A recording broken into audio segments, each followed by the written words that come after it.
Today, Israel's military reported it had found some bodies of hostages kidnapped by Hamas, and the State Department raised the number of Americans killed in the attacks to 29. CBS's Christina Ruffini is at the White House with more on diplomatic efforts to contain the conflict. Christina?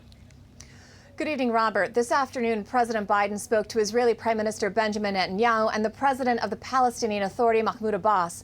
In both of those calls, the White House says he condemned the terrorist attacks by Hamas and brought up the need for humanitarian aid to civilians in Gaza.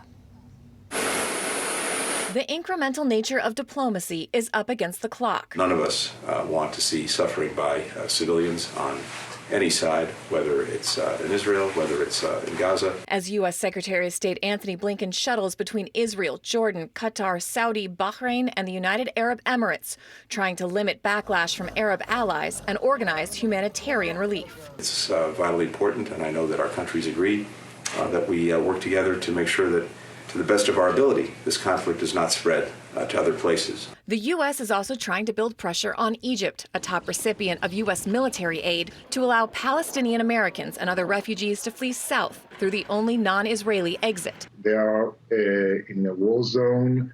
They have become human shields. Hamas made them into human shields. Israel has told civilians to leave Gaza City, but with limited time and no clear exit, the United Nations has said the order is impossible to carry out. We're all working to get Egypt to open its border so that the innocent can be saved. Now, the Egyptian foreign minister said this afternoon that it was Israel's fault, blaming problems at the border, saying the checkpoint is inoperable due to damage that has been inflicted on the Gaza side of the operation. Robert? Christina Ruffini, thank you.